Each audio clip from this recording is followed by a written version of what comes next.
Questions, 10 minutes in the room, 10 minutes on the phone. Prime Minister. Hello everyone. Bonjour tout le monde.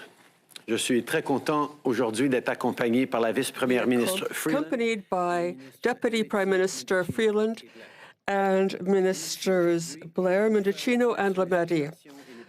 I'm going to talk about the barricades, the blockades, and our response. Dangerous and unlawful activities in our capital city and at many border crossings across the country, the federal government invoked the Emergencies Act.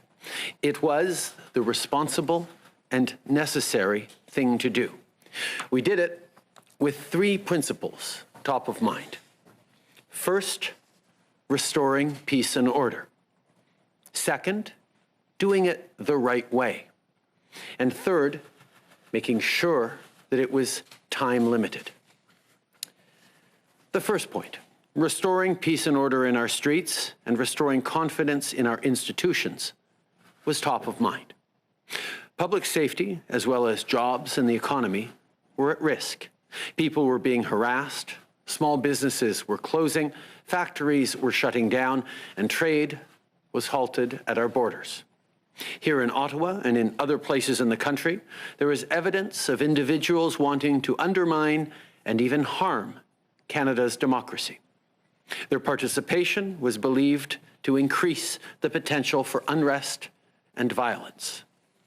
We worked closely to support provinces and municipalities to get the situation under control, but as the weeks went by, it became obvious that provincial and local authorities needed more tools in order to enforce the law and protect Canadians.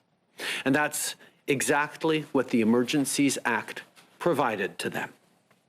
Lundi de la semaine dernière, Last Monday, the federal government invoked the Emergencies Act because local authorities, provincial authorities needed more tools to protect Canadians. As Interim Chief of Police Bell said, the Emergencies Act was a turning point in ending the illegal occupation. Now, order has been restored and the blockades at occupation are over. When we invoked the Act, we needed to make sure we did it the right way. We'll always defend the rights of Canadians to peaceful assembly and to freedom of expression. As I said before, the Emergencies Act was created to flow from and uphold the Canadian Charter of Rights and Freedoms. These measures had to be and were compliant with the Charter. Parliamentarians debated and the House voted. We followed procedure, and it is critical that we continue to do so. That's why a joint committee of parliamentarians will be struck to review the declaration of emergency. Within 60 days, there will be an inquiry into the circumstances that led to the Emergencies Act being invoked. It will look at how we got there and why it was required. It could look at policing. The inquiry could also examine the funding, influence, and disinformation that supported the illegal blockades and occupations, both foreign and domestic. D'ici 60 jours, in 60 days, an investigation will be launched into the reasons why the Act was invoked. It will also look at police activity. Further, the investigation will allow us to examine the funding, influence, and disinformation which supported the occupation and unlawful blockades, whether from Canada or abroad. We were very clear that the use of the Emergencies Act would be limited in time. When we invoked it, it would be in place for up to 30 days, but we said that we would lift it as soon as possible. We've held updates and briefs with ministers and officials every day, often multiple times a day. And today, after careful consideration, we're ready to confirm that the situation is no longer an emergency. Therefore, the federal government will be ending the use of the Emergencies Act. We are confident that existing laws and bylaws are now sufficient to keep people safe. Of course, we'll continue to be there to support provincial and local authorities if and when needed. And I want to reassure Canadians. Law enforcement agencies are prepared to deal with anyone engaging in unlawful or dangerous activities. Police officers will continue to be there to protect our streets and neighborhoods within their jurisdictions. Aujourd'hui, après avoir Today, after having carefully examined the situation, we see that we are no longer in an emergency situation, and this is why the federal government is putting an end to the Emergencies Act. We feel that the legislation in place is sufficient to guarantee the public's safety. Obviously, we're going to continue to support local authorities, but I want to reassure Canadians. Authorities are ready to intervene against anyone who is undertaking illegal, dangerous activities. The police will continue to protect our streets, our neighborhoods, and our country. It'll be important that we gain a fuller understanding of what gave rise to this kind of disregard for laws and threat to our democracy. We need to make sure our institutions are prepared and ready in the future. While the immediate emergency situation is over, this issue won't just go away. We need to constantly work to defend and improve our democracy at home and around the world. It's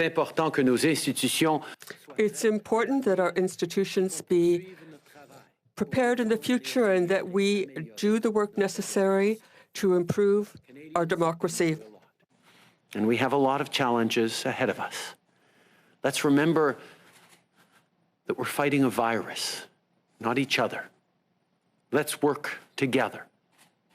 After 2 difficult and painful years, we have a lot of healing to do. And now is the time to be there for one another. Merci. Okay, we'll move to questions from the room. We'll start over here at this microphone with Jasmine from Radio-Canada. Bonjour. Lundi, vous disiez... Good afternoon. Monday, you said we were still in a crisis situation, but today you say we're no longer in an emergency situation, yet in the downtown, the situation seems the same. What has changed in the past 2 days, Prime Minister? Well, if you'll remember, the blockades and illegal occupation were solidly entrenched in the streets of Ottawa and at our border crossings. And there was need of more tools to deal with these. And this is what we gave the various police forces with the Emergencies Act.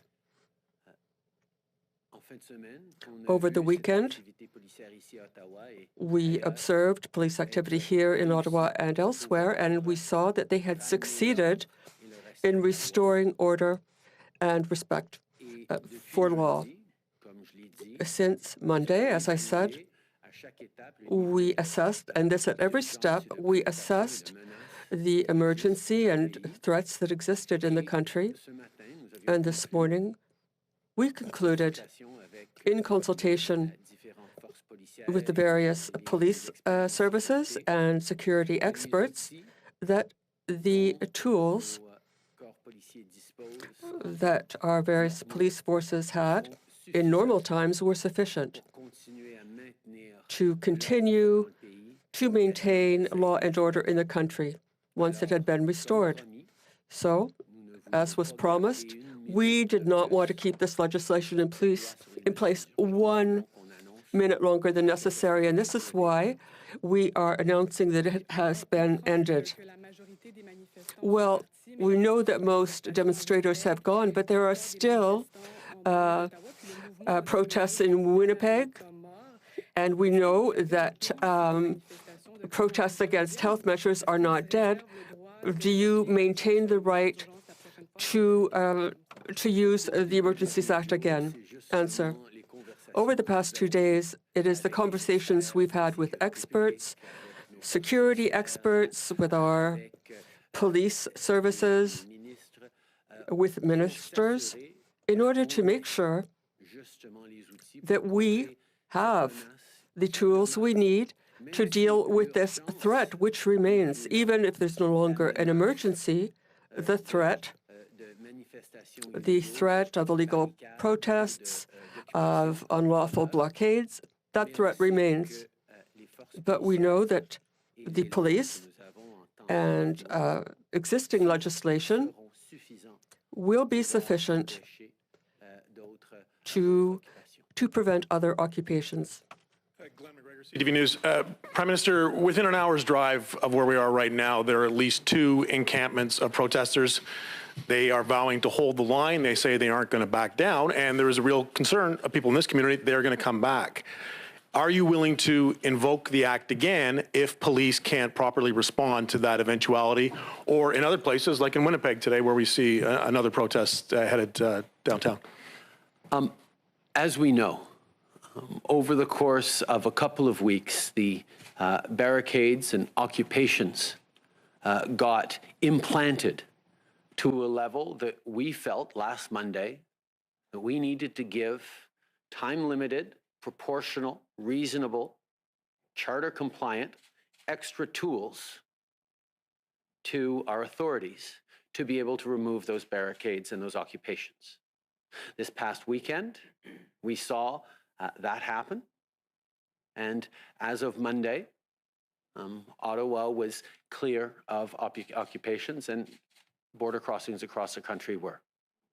We spent the last couple of days leaning in with public safety authorities, with police forces across the country, and ensuring that even as we recognized that the emergency looked like it was ending, the threat remained, but that they had the tools, that Canada has the tools in normal times, not under an Emergencies Act, to deal with the potential threat returning. And we got a high level of confidence that the existing tools that police forces have across the country will be sufficient to deal with further disruptions. But Prime Minister, when you invoked the act, you said it wasn't just about Ottawa. You said you needed to protect critical infrastructure, border crossings in particular, airports, I believe, are also listed there. Those are just as exposed as they were when you invoked the act. What's different now for them? We saw, for example, the blockage of the Windsor Bridge, the Ambassador Bridge in Windsor, took a number of days, and there were some jurisdictional questions that prevented the local police of jurisdiction from being able to move in with sufficient abilities and authorities to be able to remove the occupation that had ensconced itself on the approaches to our busiest border crossing. That was part of why, very much part of why, and the threats to other border crossings in Coots and Emerson and elsewhere, and the national nature of the threat that led us to conclude that this was an emergency that required the use of the Emergencies Act. But as I said, this was always proportional and time limited. And as we've gone through this past week, we have now seen and been assured by our police forces in jurisdictions across the country that they now have sufficient tools in regular times to deal with any further challenges. And therefore, we are pleased to be able to lift and revoke the Emergencies Act.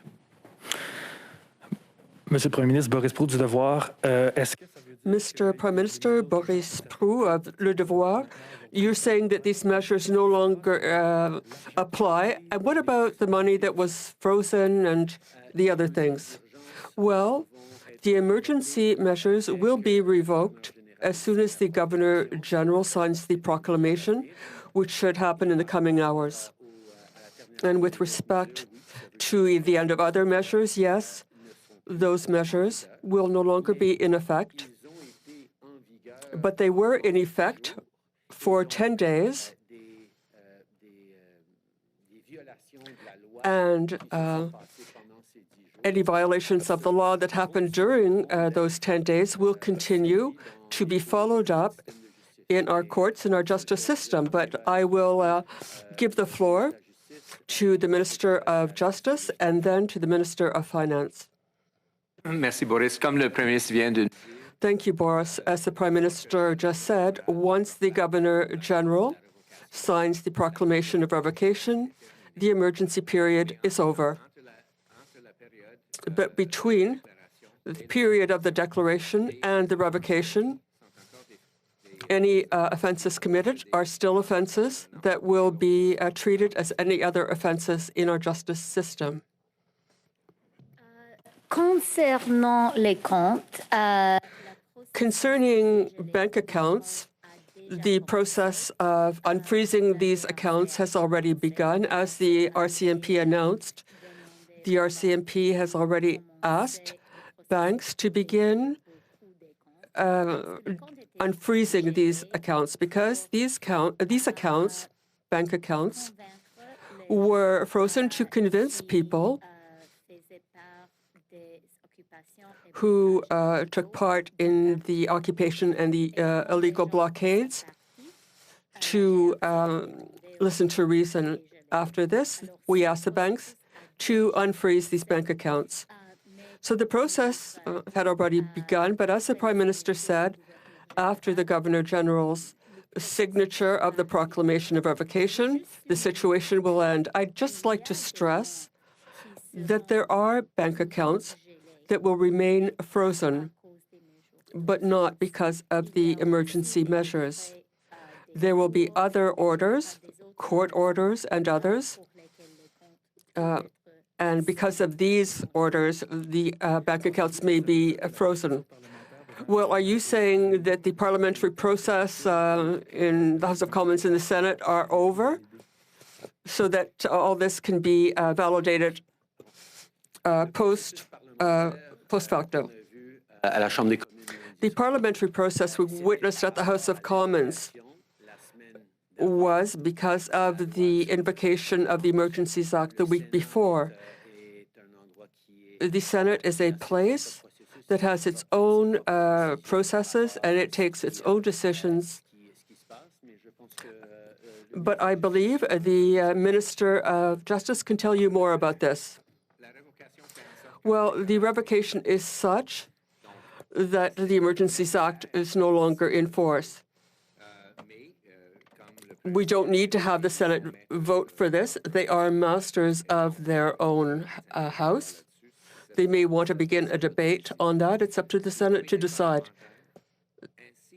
The Parliamentary Committee, as well as the investigation, are necessary, and they will proceed with this. Hello, Mr. Trudeau, Mylène Crête from La Presse. Do you think that the police had the tools they needed but didn't use them for several weeks? Well, no, quite the contrary. What we saw for 2 weeks is that the police forces did not have the tools they needed to dislodge the protesters and this occupation, which was entrenched in Ottawa and Coutts and at the Ambassador Bridge. The invocation of the Emergencies Act, I think, encouraged some people to leave and also allowed police forces to put an end to the occupations. We were assured that police forces could use existing powers to prevent the entrenchment of occupations, as we saw in the protests in Toronto, Quebec City. In your meetings, why wasn't this did when the trucks arrived? Well, that's a question people will be asking. I am sure of it. Marco, do you have any comments? Thank you, Prime Minister. I'd just like to add that all measures which were introduced with the Emergency Measures Act were temporary and effective. The proof of this is on the ground, not only in Ottawa, but even in Winnipeg today and along our border. Since the beginning, the government has expressed the desire to use the Emergencies Act as a last resort. And we wanted to withdraw it as soon as possible. First question, David Thurton, CBC. Hi, Prime Minister. Do you still see the protest camps outside of Ottawa as a threat? Thank you, David. Let's be very clear. The threat continues. We do see, whether it's social media activity or people who continue to be focused on protesting and perhaps illegal protesting, that we need to be monitoring. But the acute emergency that gave rise to the invocation of the Emergencies Act 10 days ago, that there were occupations so solidly implanted that the police didn't have the kind of resources or tools available to dislodge them, that emergency is now over.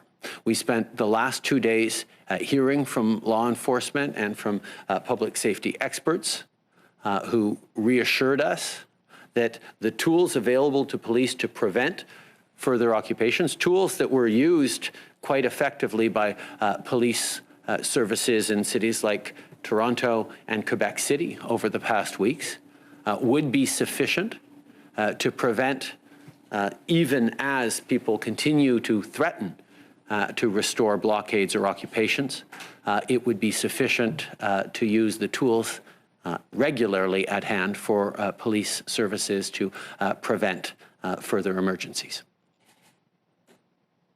So you still see these camps as a threat, but could you elaborate a bit more, Prime Minister? Do you see it as a threat to public safety? Do you see it as a threat to democracy? Do you see it as a threat to Canadian values? Just if you could elaborate, that'd be great. I think people understand that there was a lot of anger and a lot of frustration directed at governments, directed at our democracy, directed at public health measures that were part of these blockades and these occupations, and those haven't ended. But allow me to be very clear. People are allowed to express their disagreements. People will always have the right to free expression, always have the right to freedom of assembly in this country.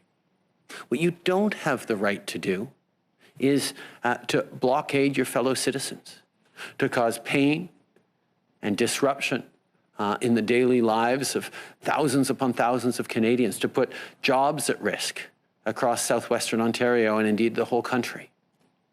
That's not a right people have, and that is something that we're going to continue to be very strong and vigilant against.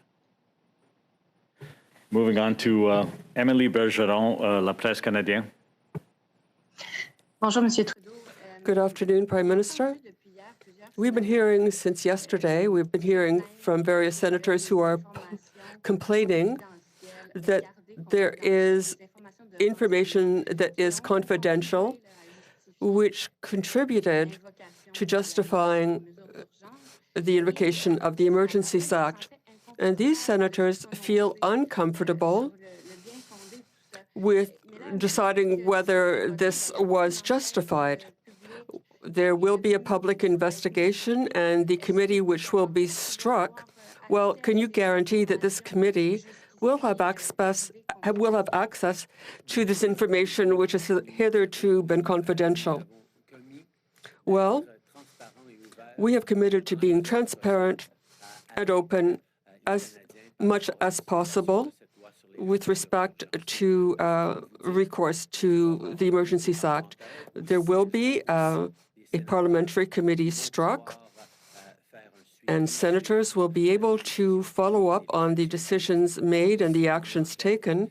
There will also be an investigation to help us examine this even more deeply. One of the major things over these past weeks has been to strengthen Canadians' confidence in our institutions, in our police services, in our ability to ensure security and stability in the neighborhoods of our country. And a big part of this confidence will be due to transparency with respect to the reasons we had to invoke the Emergencies Act. And we did this in a responsible, time-limited way. And we will do all we can to ensure that this confidence continues. Well, this information that was kept confidential until now, will parliamentarians be able to be made aware of it? Because this committee, when will it be struck? When will it be announced? So how many senators will sit on the committee? How many members of parliament? Could you give us any details on how you envisage this? Well, first of all, the Emergencies Act was brought in 1988, and it requires that there be a joint committee of members of parliament and senators who would study the use of the Emergency Measures Act. And we will absolutely do that. Parliament has to be sitting to strike the committee. We intend to do this at the beginning of next week. With respect to its makeup and who sits on it, that will be negotiated among the various parties to come up with a consensus to establish the right level of transparency and legitimacy. But we will begin this work. People are already discussing it. There are conversations. We hope it will be struck at the beginning of next week. Hi. Prime Minister, you mentioned that you want to be assured that institutions are ready for in the future if such an occurrence were to happen again. Specifically, what do you think needs to change to avoid a similar entrenchment of some kind of protest that perhaps might even have more sinister abilities or motives? Specifically, what do you want to see change? Well, I think there are many lessons we have to draw from the past 10 days, or indeed the past few weeks. I think there are reflections on how our police of local jurisdictions are able to deal with certain threats that were not common in the past years. The mobilization through social media of extraordinarily motivated crowds is something that we need to reflect on and make sure that they have the tools to be able to manage. I think there are also reflections we have to have on misinformation and disinformation, and looking at how the role of foreign money and foreign influence in attempts to undermine or even destabilize our democracy are things that we will all need to lean in on as a country. But I certainly hope we're able to do that in a way that is thoughtful and inclusive and respectful of the range of voices and opinions that are out there, and always standing up for the fundamental rights and freedoms of Canadians as laid out in the Charter and as lived every day by Canadians right across the country. There are a lot of people who believe that in invoking this act, you've now created a historical precedent that really actually set quite a low bar. There were no massacres, no assassinations in the street. You weren't facing some kind of militia threat. So what precedent do you feel you've set? Have you set such a low bar that this will be much easier for many governments in the future to use? I think people have seen from both the measured way the police responded, the extremely limited and proportional tools that were put forward, the full compliance with the Charter of Rights and Freedoms, the safeguards in place, and indeed the processes for accountability afterwards, whether it's the Committee of Parliamentarians or the inquiry or the court cases that are already underway challenging the use of the Emergencies Act. I don't think anyone feels that there was a low bar or that this won't be fully scrutinized and reflected on. Indeed, we were very conscious that this Emergencies Act had never been invoked before. And we were very aware that there would be significant scrutiny on our use of it. And that's why we were so focused on making sure that it was proportional, that it was reasonable, and, as we demonstrate today, extremely time limited. When the Act is invoked, it's in place for 30 days. After the vote on Monday, it could have been in place for another 3 weeks. But we committed and knew that verifying every single day if it was still needed was going to be key to demonstrating the limited and measured use of this tool. But we know that there will continue to be threats to Canada, to our democracy, to democracies around the world. And we cannot shy away from using tools that are necessary to maintain the safety and security of citizens. And that's exactly what we did in a responsible and proportionate way. Final question today is from Raymond Filion from TVA. Merci, Monsieur le Premier ministre. Thank you, Prime Minister. Do you think you'll be remembered as having been the first Prime Minister to invoke this Emergencies Act? Now, are you disappointed personally by this? Well, I think we all have to think about what we lived through over the past 2 years, because for me, the history of this pandemic is not one of emergency and occupation. It's a history of people who were there for each other. Frontline workers who continue to be there to protect us. Healthcare workers, people working in our hospitals who made enormous sacrifices, who worked flat out. Canadians who were there for their neighbors, for their small businesses, people who were there for each other by being vaccinated, by wearing masks. That will be the legacy of this pandemic. So yes, it was truly sad to see the impact of the pandemic and to see people, some people who became furious, who turned to unlawful acts, who seemed to be against science and against the government. But this will not be what has defined our country during this difficult time. Our country remains defined as a country with one of the highest vaccination rates among peer countries. Our economy is rebounding faster than many others. Now, I understand that this made headlines over the past few weeks, but that will not be the history of the pandemic. That is not the history of Canada. Now, you said that recourse to the armed forces would be the last resort. But can you tell me, did you envisage the deployment of the armed forces? Well, when you invoke an act like the Emergencies Act, you are duty-bound to consider all options. But I can tell you that we were always very far from the point where we would have seriously considered calling on the military.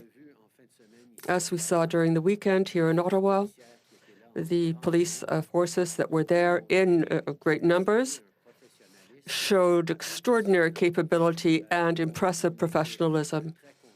And we were very pleased to know that we hadn't even begun to get near considering calling in the military because our police forces did a really good job. Thank you. That concludes today's press conference. Thank you very much. Merci tout le monde.